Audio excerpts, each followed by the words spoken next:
Hi, and welcome to People First, a Lotus People podcast. In a world that's constantly evolving, this podcast exists to inspire people-centric leaders to navigate through these ever-changing times. We're excited to share stories, build a community, and learn from one another. We're your hosts, Sophie Thomas and Sinead Connolly, and we run award-winning recruitment agency, Lotus People. Having been in the recruitment industry for 12 plus years, we've had the privilege of engaging with some incredible organisations and leaders. And we didn't want to keep these insights to ourselves. So we're bringing you inside some of these discussions, focusing on the most prevalent topics in the market right now. Join us as we dive deep into the heart of leadership, exploring the challenges and opportunities shaping today's workplace. You can expect candid conversations, practical advice, and inspiring stories from leaders who are making a real difference. Thank you for tuning in and welcome to the People First community.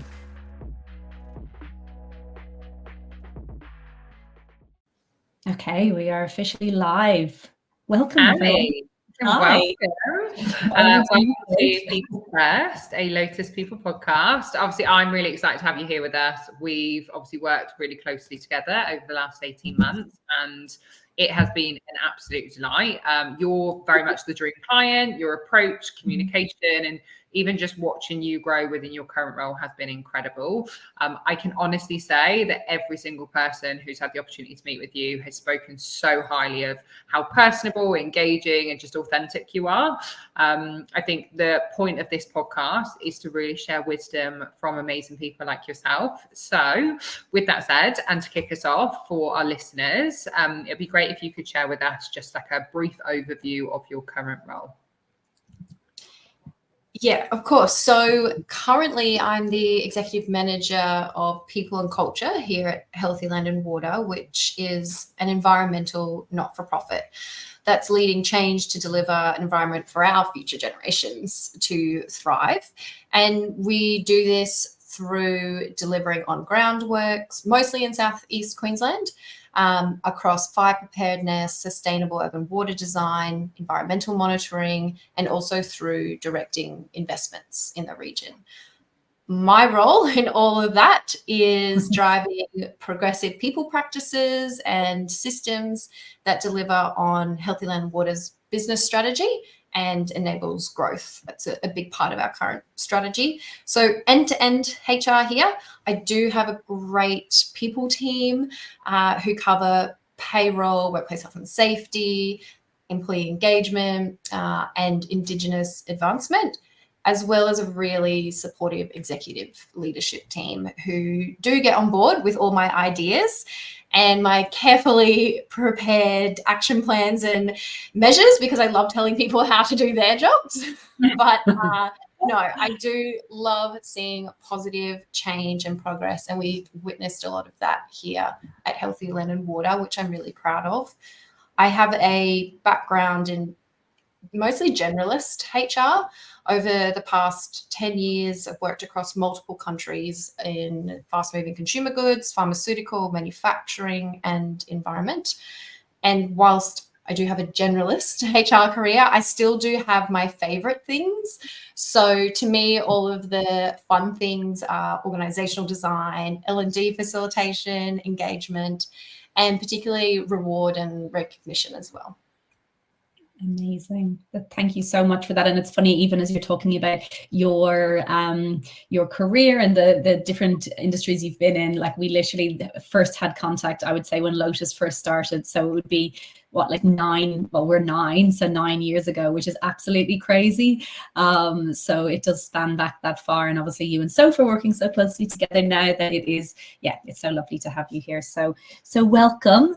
I think in terms of where we want to go with this conversation and in thinking about leadership, there's just so much going on in the world at the moment. There's so much change happening. There's so much evolving. Like, you guys are a well-run business. You've got an amazing team of people within the business, but from your perspective or your own personal experience, what do you think makes a strong people leader? I could talk about leadership ability frameworks forever. They are exhaustive. I'm even working on one at the moment with a lot of other natural resource management groups across Queensland, like Healthy Land and Water. So I completely agree that it can be very overwhelming trying to capture everything. But if I think about it, the two things that I think make a good people leader are authenticity and accountability.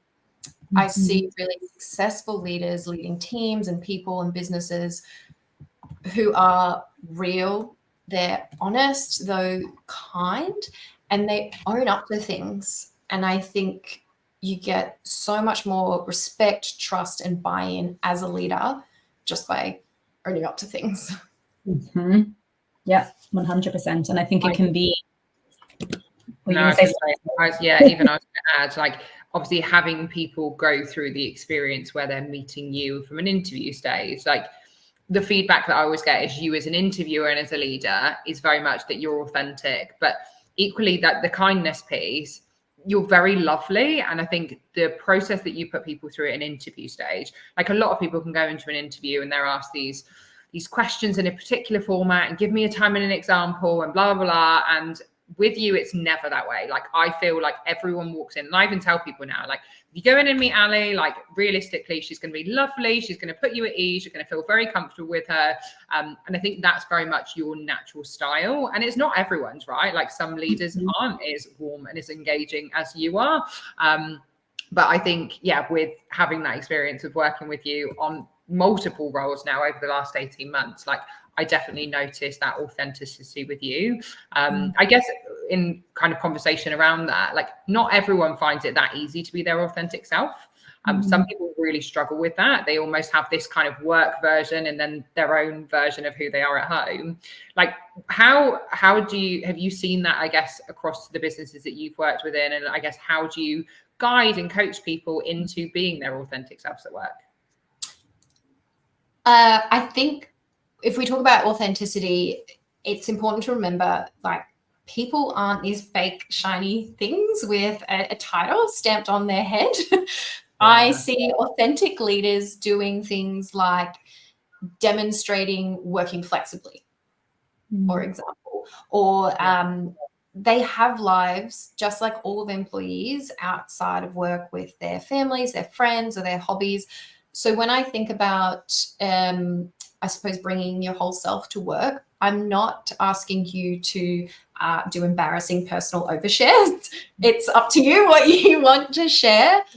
But I would encourage leaders, and I try to remind myself that I'm not a robot and I'm not just my title. That doesn't define me. I love my work, but it's not everything and who I am. So I like to have some fun.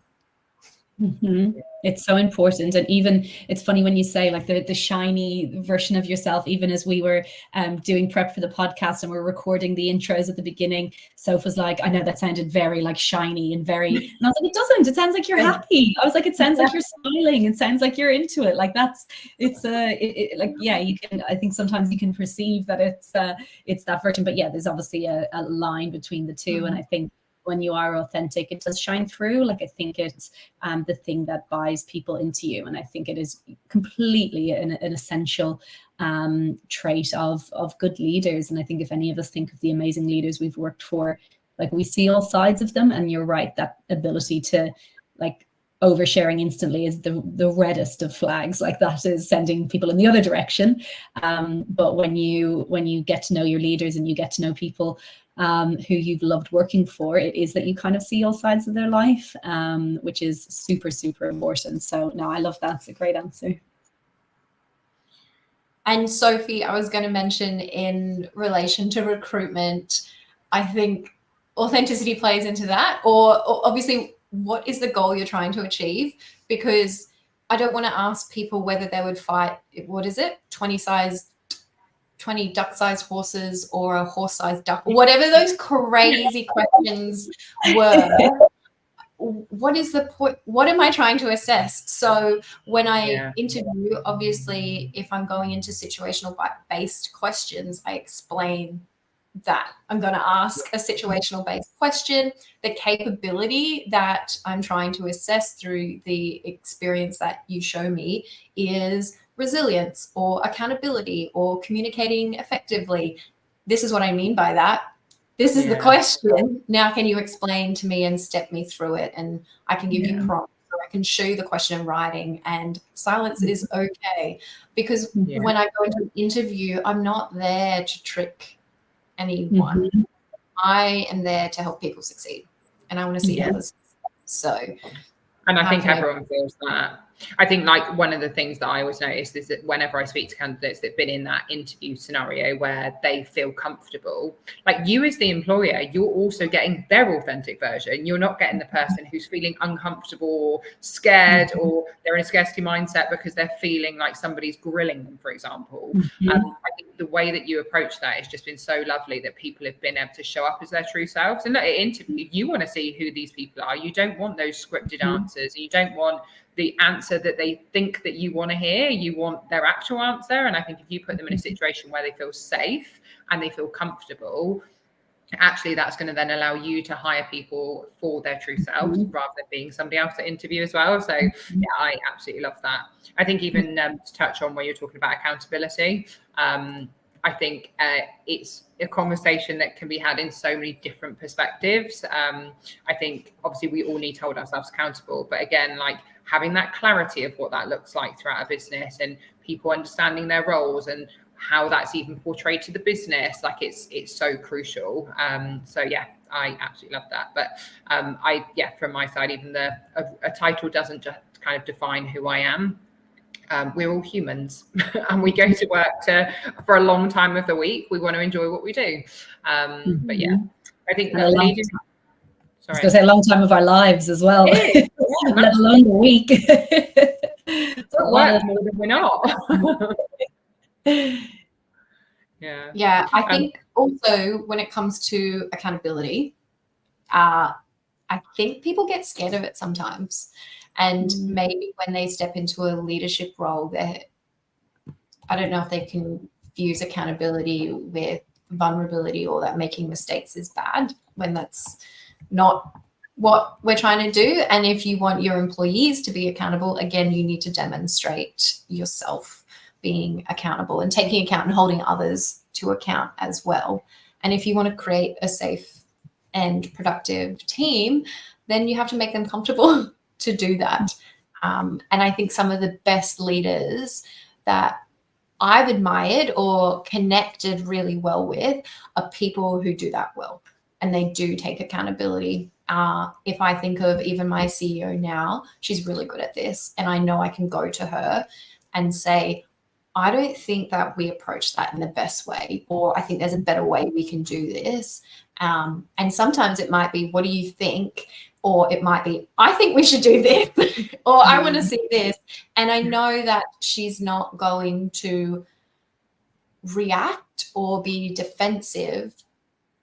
She's going to genuinely listen. And the most important part is then she's going to take action.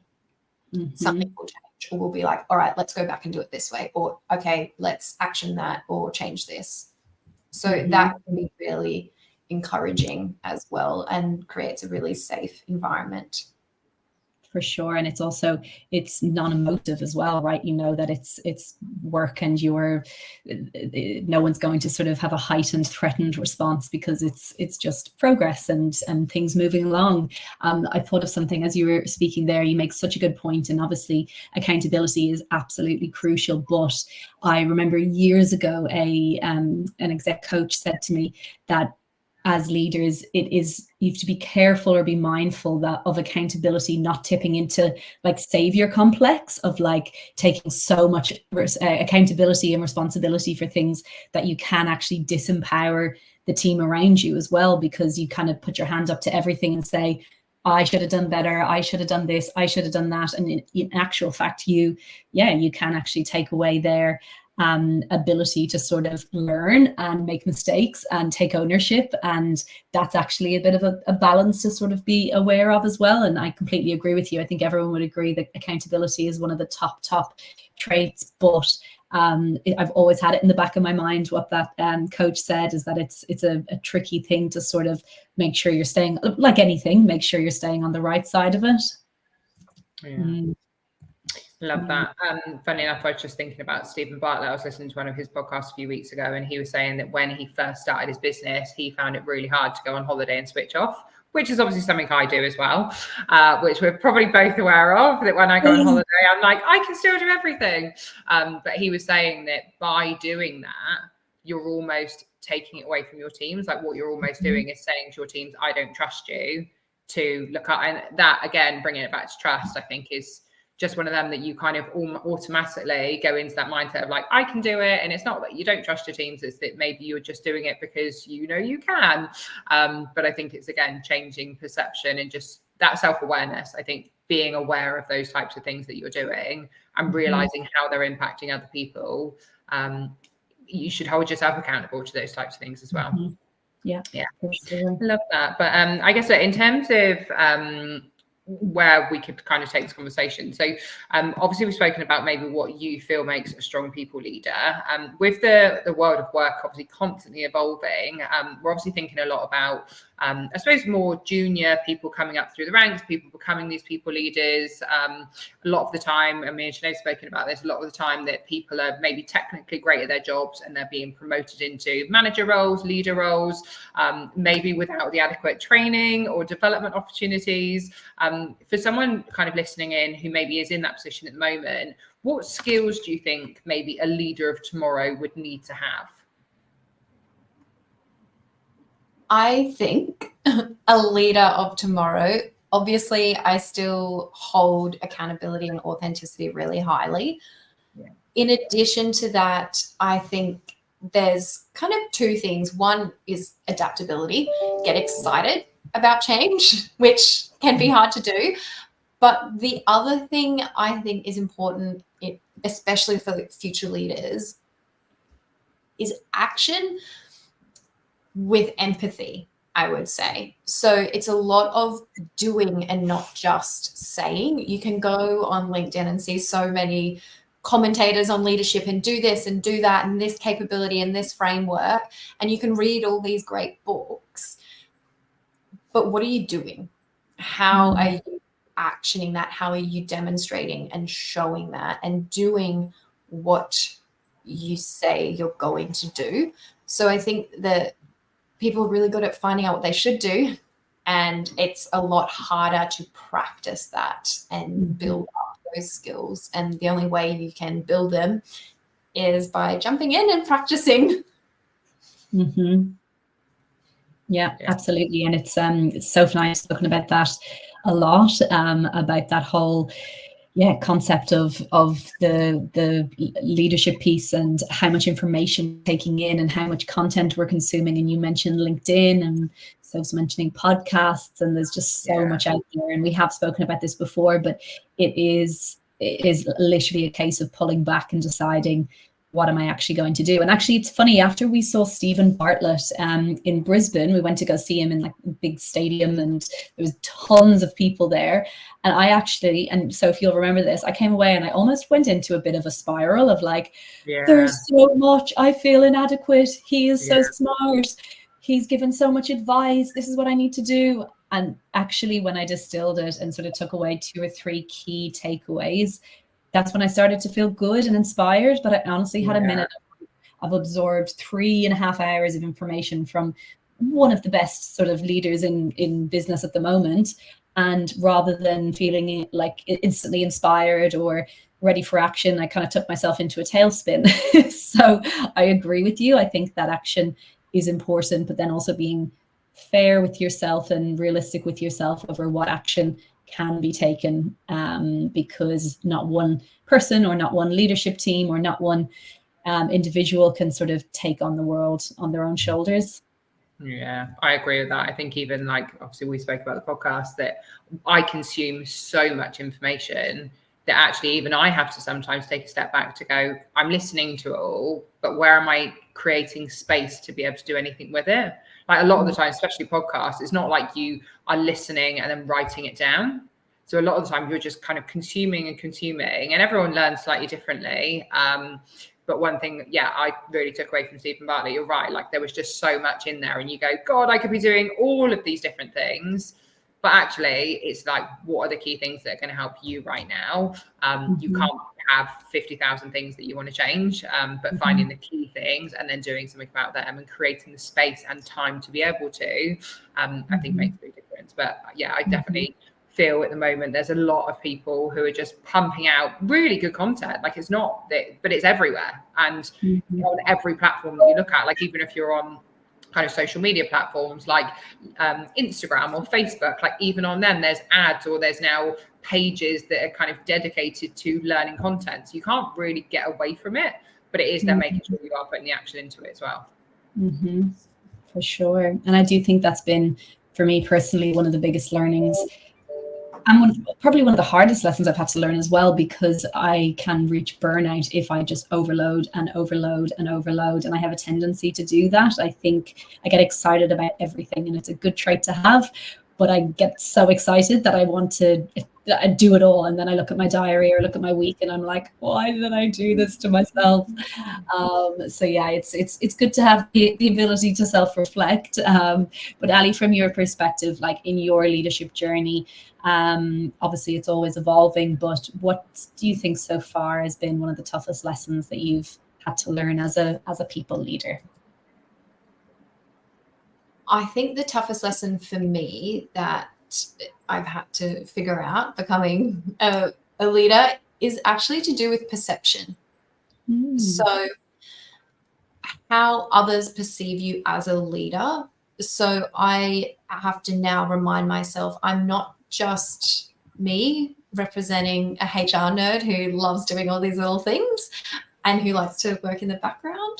I am representing my CEO. I am representing my team. I'm representing the executive team. I am representing my organization.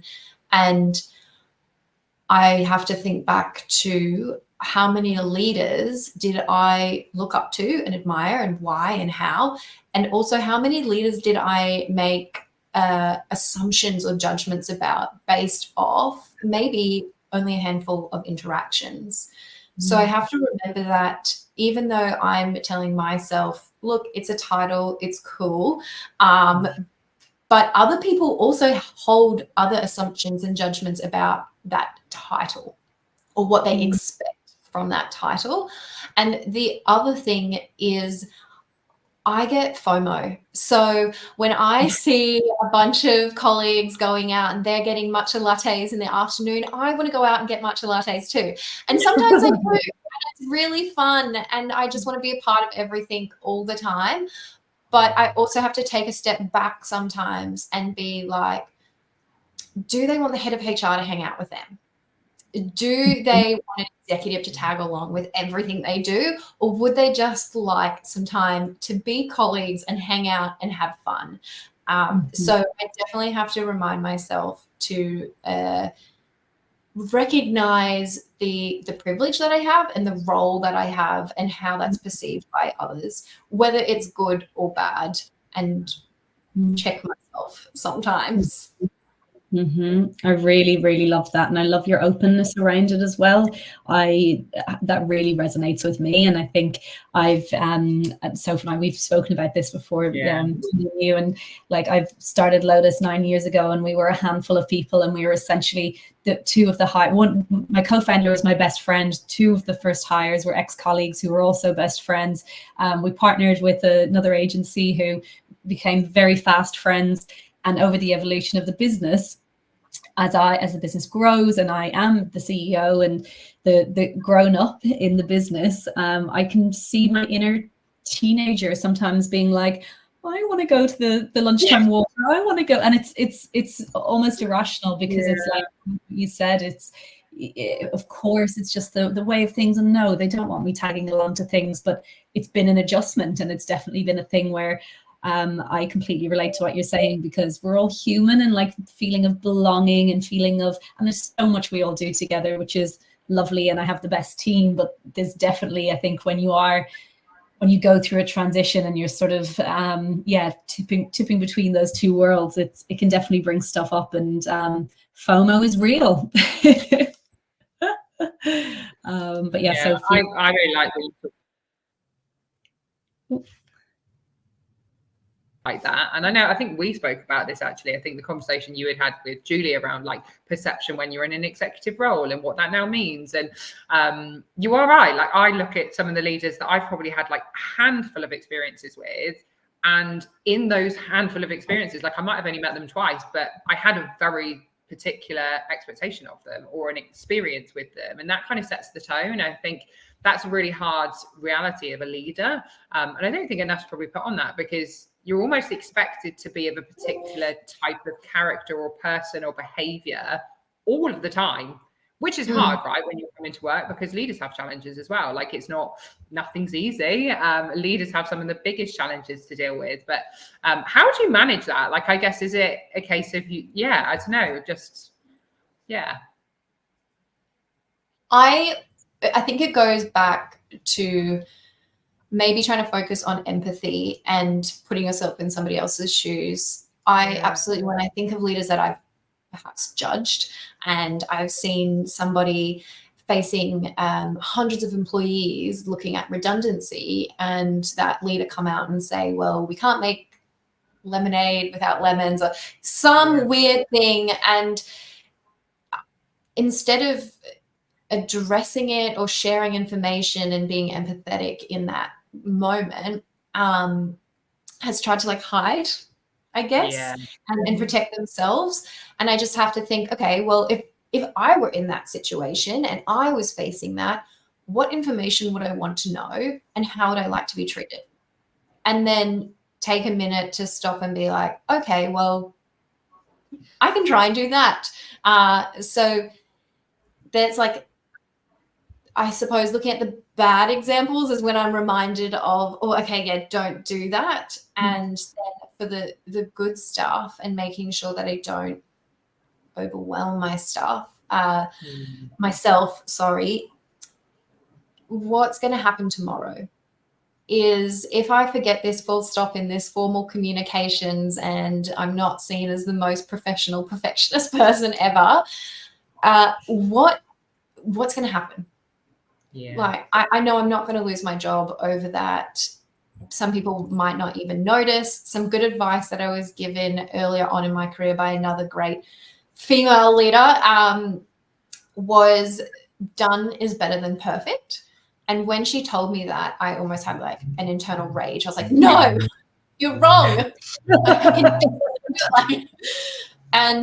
I think it's something that I've grown to embrace, and it helps me relax. It helps other people relax, so I don't put these crazy expectations on other people as well.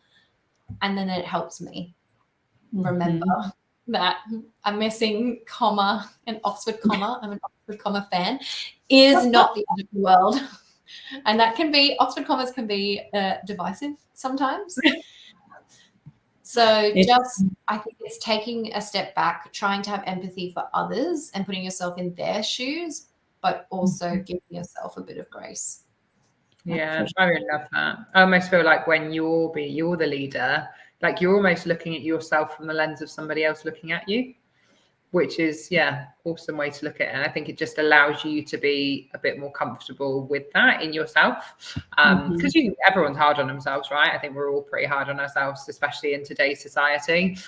You're shown everywhere what you should be doing or what you shouldn't be doing, and things like that. But I think as long as you know that you're doing your best, and if you were looking at it from somebody else and you were thinking about you being the leader that you want to look up to, I think that's awesome. I love that perspective. Yeah, it's so true. And I think it's such a good point, because everything we spoke about previously about perception and how we've perceived other people, we can't let that be the wind that sort of blows how we feel about ourselves. Like, you have to be so steady as a leader in your own, not confidence, because that could tip into arrogance, but just in your own capabilities and in your own limitations and in your own strengths, and just knowing that, whether it's feedback, whether it's sort of whatever it might be, other people perceiving you a certain way, like as long as you know, like you said, Soph, that you're sort of holding true to what you stand for, what you value, and how you're behaving, then there is an element of just like, you have to also shake it off to some extent too. But it's an interesting an interesting topic for sure.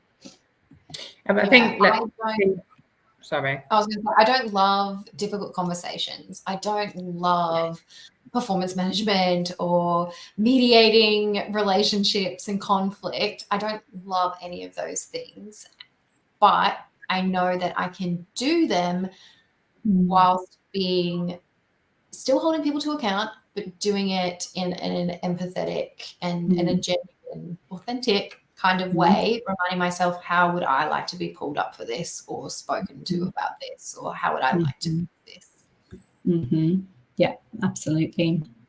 I think also there's just coming out like being respectful of the other person. Like nobody wants to be telling people you're losing your job, right? Like that's not a nice conversation for anyone.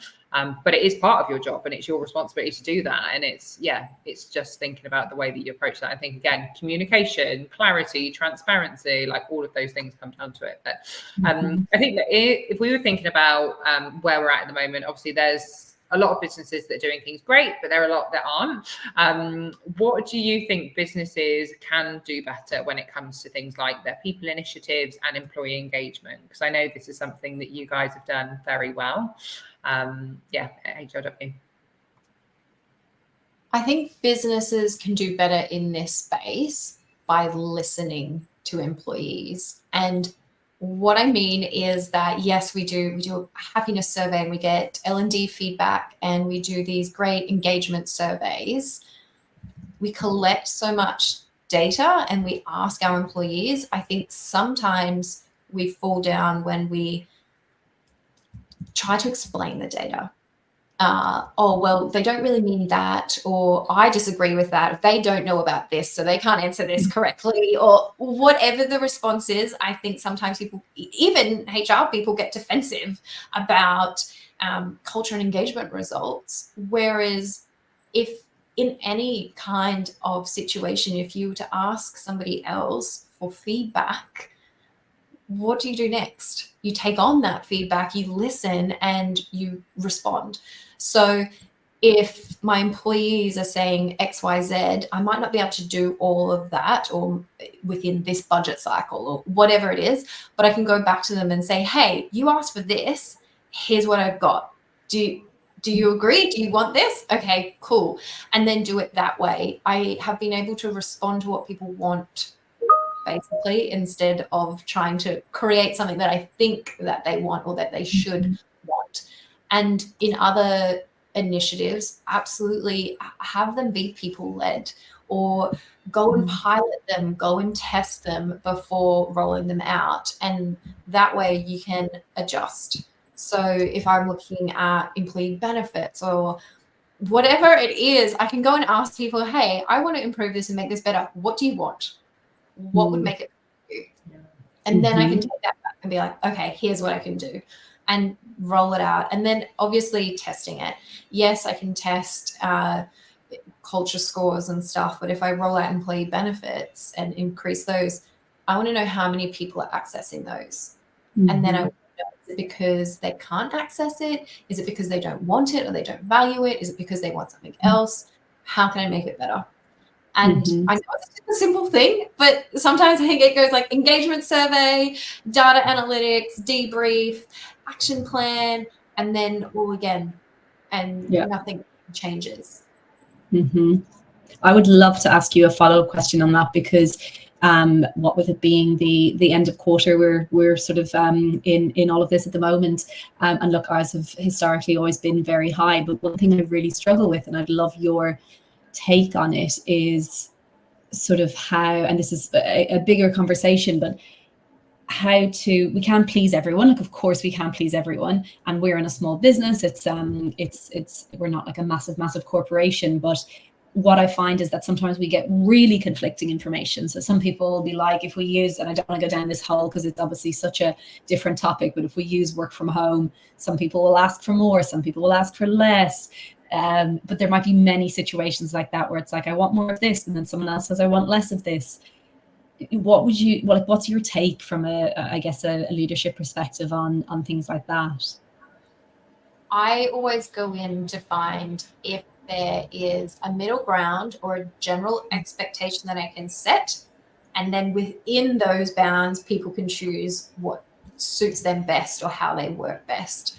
So even if I go back to, employee benefits example, we did recently increase ours because we had special employee benefits and dollar caps on those and values. And one of those is a private health reimbursement. But for our diversity and inclusion, we've really focused on recruiting in a younger talent pool so we can build up our talent pipeline in the business. And a lot of those employees don't actually have private health, so they couldn't even access the benefit. So what we ended up doing was actually increasing the dollar value of the benefit and making it a pool, and then saying this is the total amount that you can claim back for your life and well-being expenses. These are all the things that you can claim from.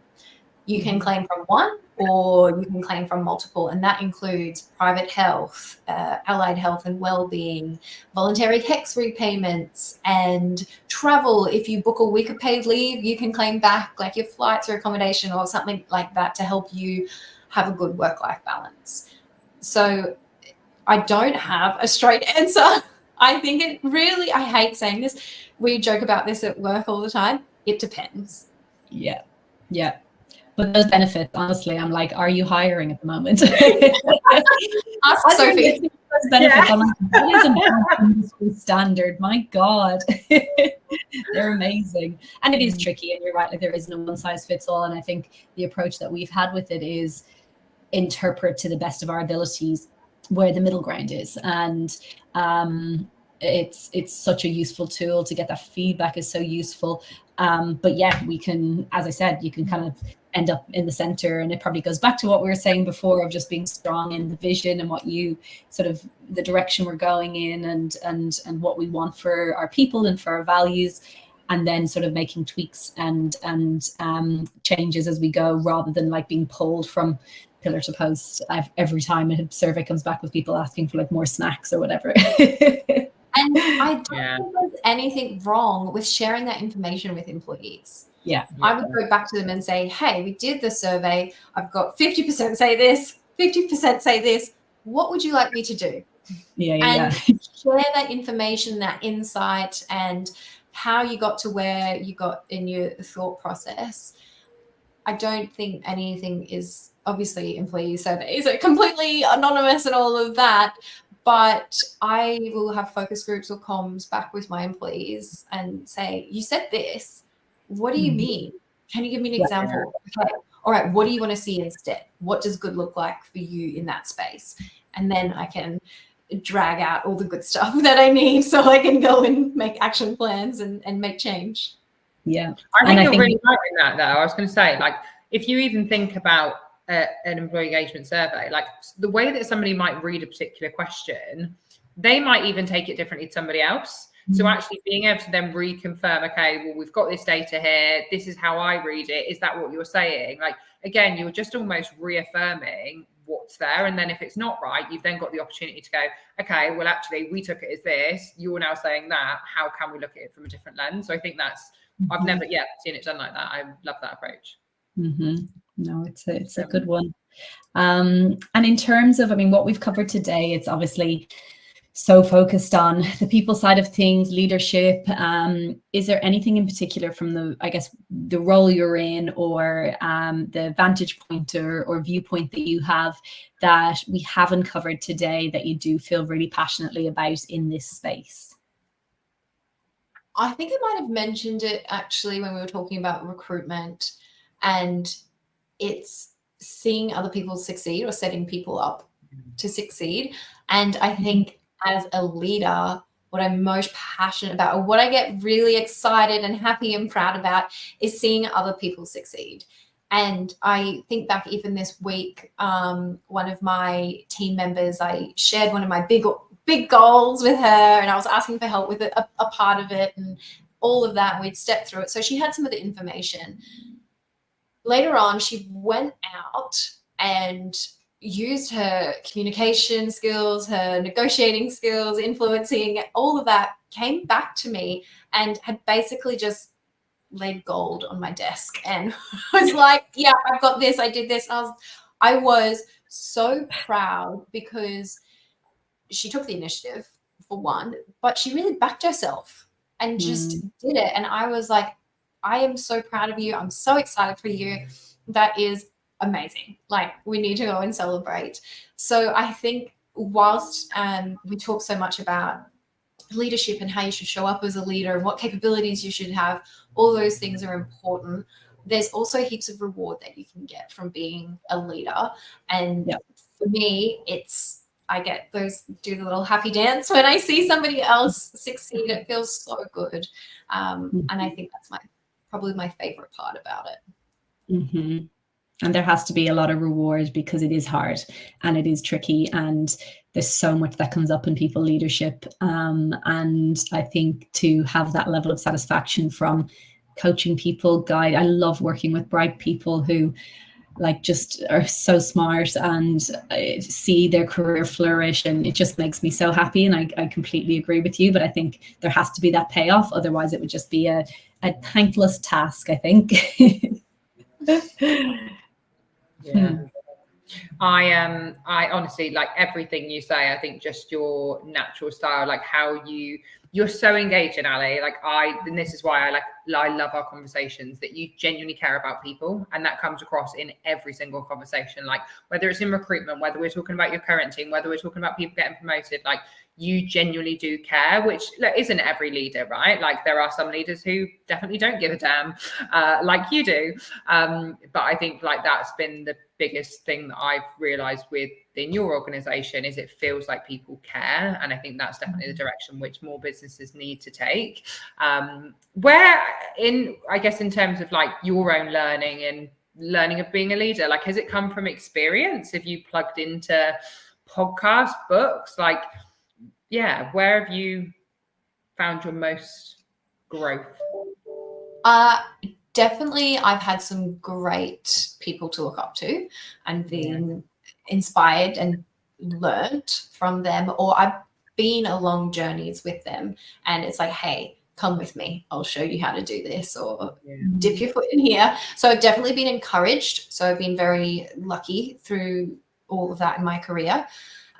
Content wise, most recently, I actually think, I don't know, Instagram's been listening to me too much because it's popped up in my personal Instagram.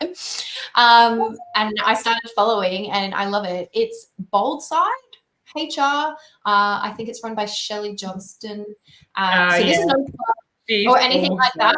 I promise. She's all over LinkedIn as well. She is on LinkedIn quite a lot.